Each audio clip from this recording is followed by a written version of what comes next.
Okay, so I'm here with another video to show you what it is that I'm planning to offer. Now, of course, I'll be showing you films that I have, but I'm not interested in printing my own work anymore, and I want to offer my services for you to send me your original films. And this isn't a demonstration of what I can do for you, but I'm using negatives that I own, okay? So the first thing I'm going to show you is a image shot in 1941. Now this is before I was born. It was done by Robert Cameron, who is best known for doing the above books. He published a number of books like this one. He shot Above Yosemite. And again, he mainly photographed from a helicopter, and he gave a history of the city or the area along with photographs. And he did it Los Angeles, San Francisco, New York, Paris, London, Yosemite, Hawaii, Seattle, Chicago, and he sold over 3 million books, and he did quite well. He was a friend of mine, and I printed for him, and when he passed away in 2009, he left me all his films. So I was able to take all thousands of his original, mainly transparencies, shot in color, like that one that did the Above Yosemite, and from that, I did a black and white version of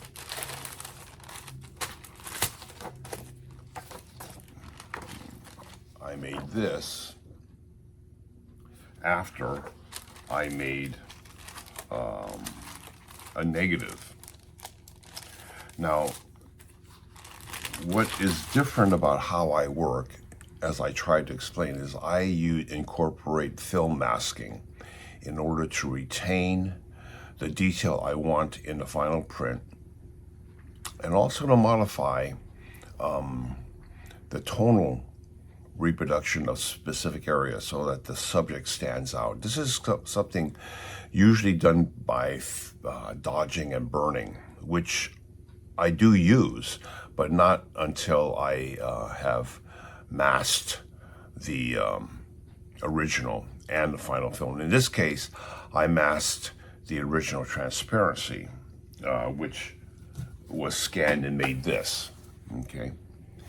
But then I make a black and white negative from that transparency, and I further mask that negative to make the final print, which, well, here's my test strip from the darkroom I used to make this.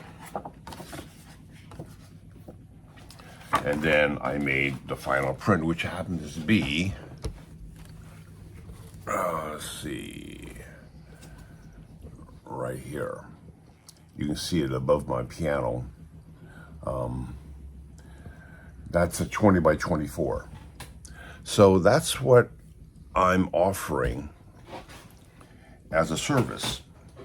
And I wanted to show you as much as I can the films involved, just so that you understand what it is I'm offering. Now, the plan is to use what I know in terms of film masking to make a print for you.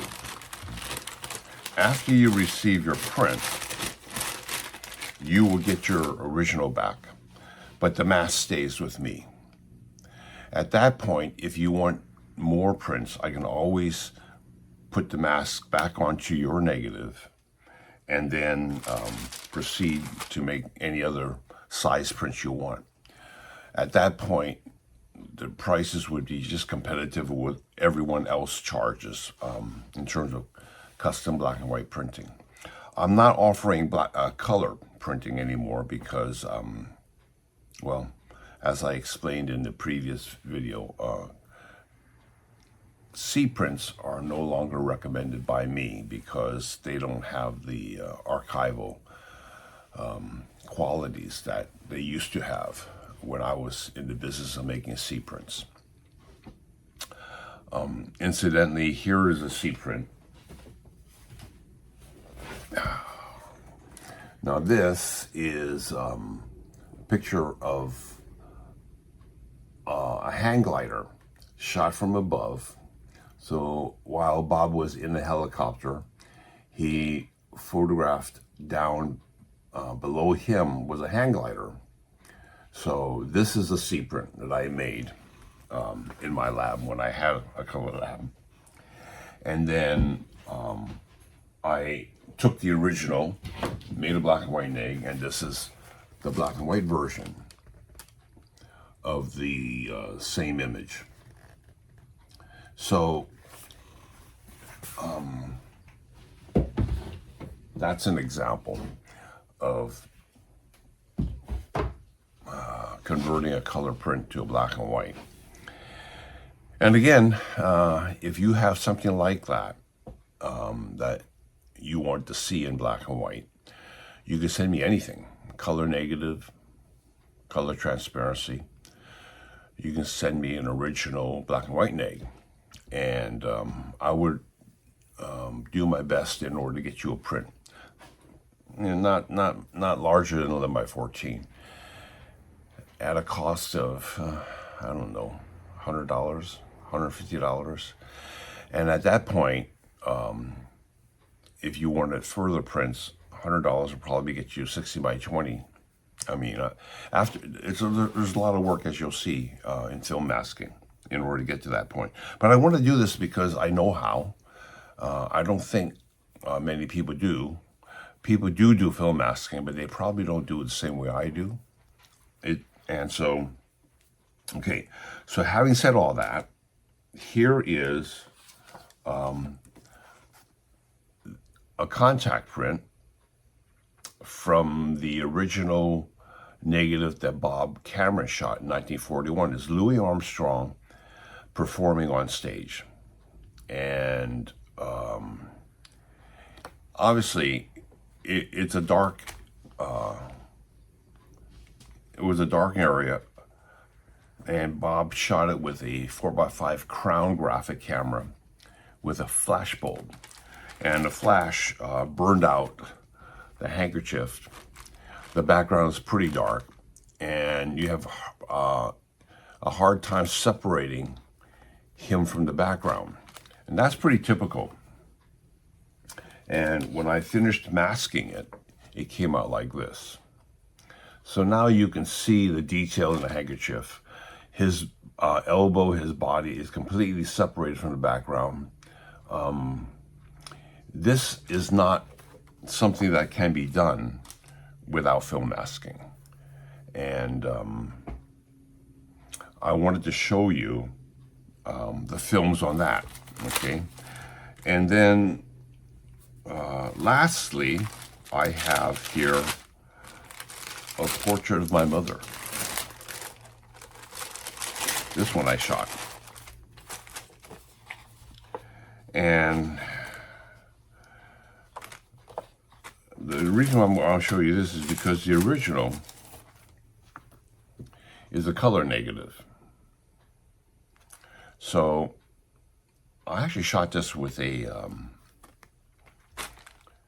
Graflex camera that I got from my father. It's a 4x5 single lens reflex camera.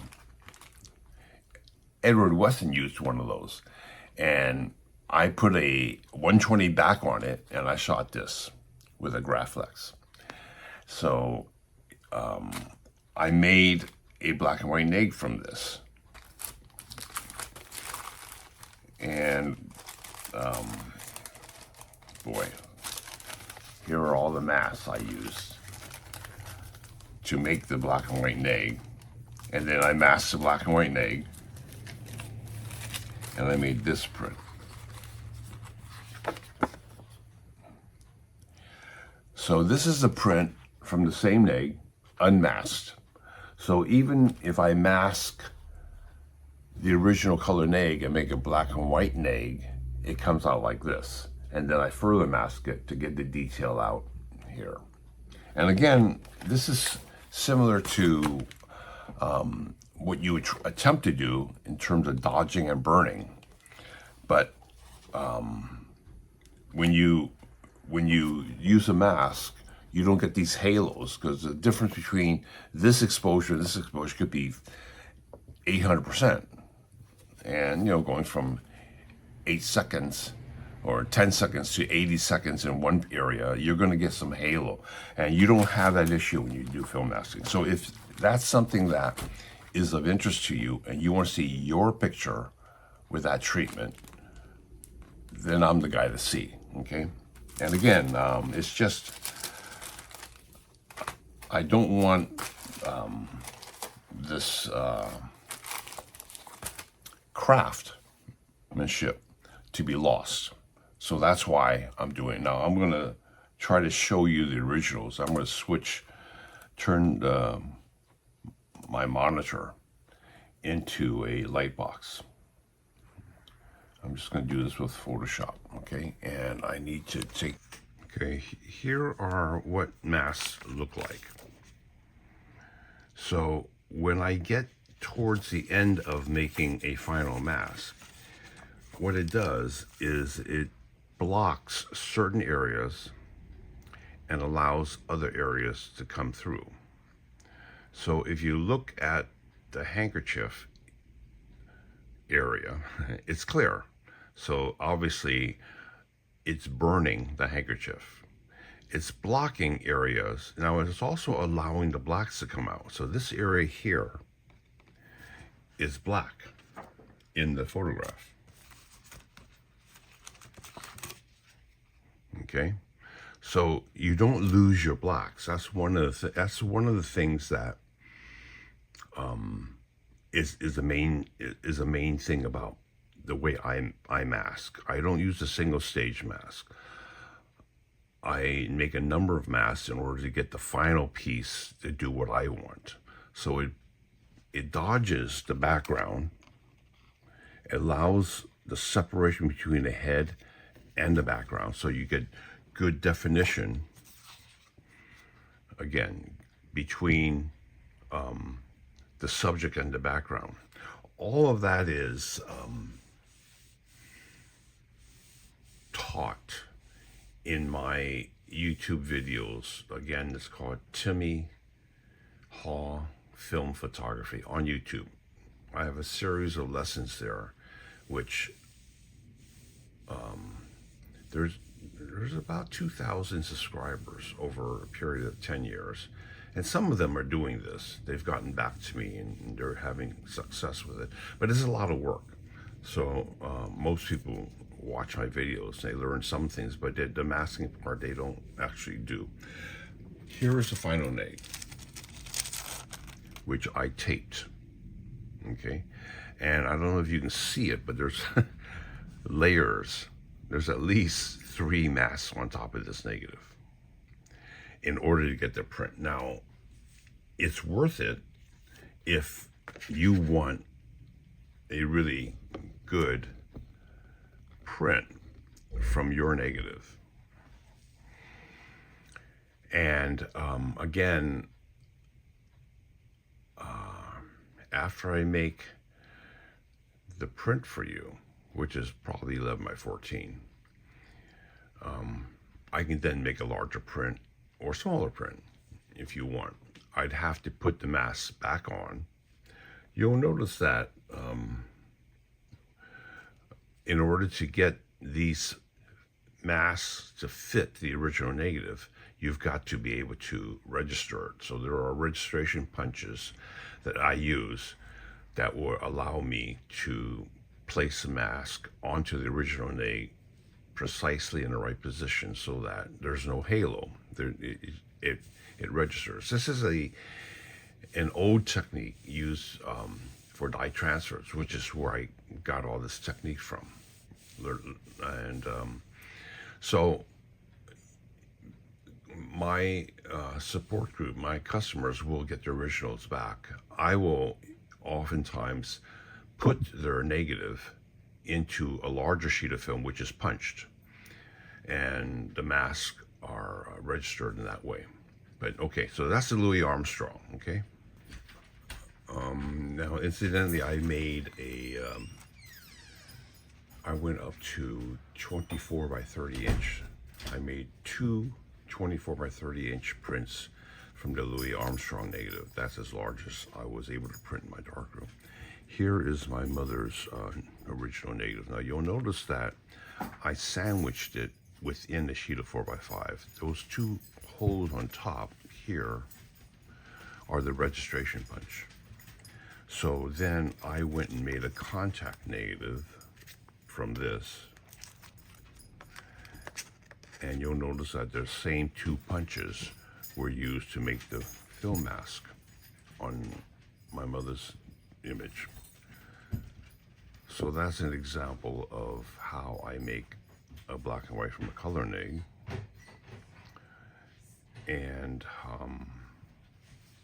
how I fit the film mask. Okay. Now this is a fairly simple mask, actually. This is what I made in order to retain the blacks in the half-tone image. And after I made that, I made the second stage mask was made and placed on the original. Now, this is the original negative. This is my internegative made from the color transparency with the mask in place. So that produced the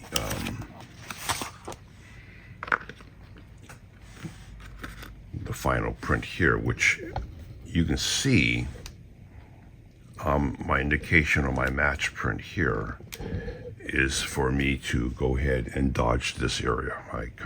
So I still do dodging and burning when I make the final print, but it's not excessive. You don't see any dodging or burning. Obviously, when the print is done, especially when you go up large, there's quite a bit of finishing work, spotting and retouching. But just to give you an idea, I did some research on the internet, and currently, at least now in January 2026, a 16 by 20 print is maybe about $100. A second print may be 20% less than that. If you wanted 5 prints, the price drops. But these are all on silver gelatin fiber-based paper, which is getting rather expensive now. I can see just within the 2.5 years since I closed my darkroom, paper is at least 40% more than what I paid for it 2 years ago. For the Ilford or the Burger paper, even paper coming from Japan now. They're all very good paper, but it's going up in price. But right now, I'm thinking I could do this for you, and afterwards, if you wanted a 20 by 24, it might be $200 for one print. Obviously, I'm interested in people who are really fine photographers, are on the verge of getting into galleries or museums, and they don't want to do their own printing. Apparently, there are quite a few photographers out there doing that now. Darkroom work is getting to be such a good darkroom work is becoming more and more rare. So that's my idea. Okay. So that's a short illustration and examples of what I do in a darkroom that's different than most darkroom printers. And it's a lot of work, but the results are undeniable. I mean, it's like night and day.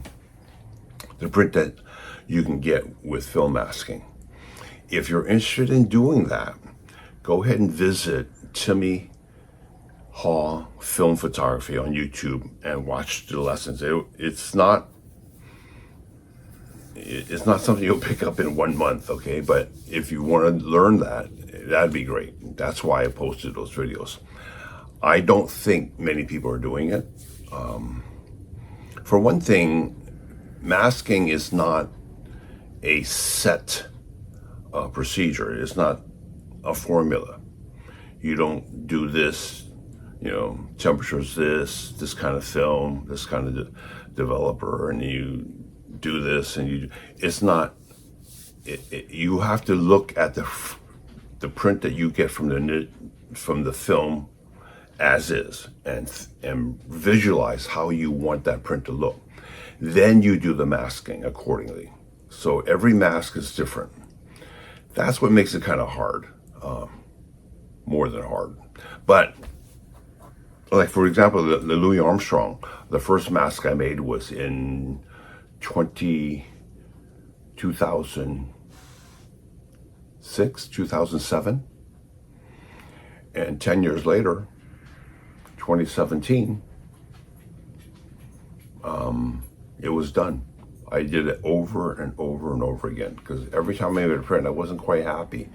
So eventually I got it. That's one of the few prints that came out 100% how I wanted it. But to get there, I did it again and again, and that's masking. Actually, even before masking, I used to print things again and again because I wasn't happy with the dodging and burning. And I do it again and again. You cut cardboard out and you burn just specific areas. I did all that back in 1978. I learned masking in 1979. By 1981, I was learning dye transfers. And then I incorporated what I learned from that.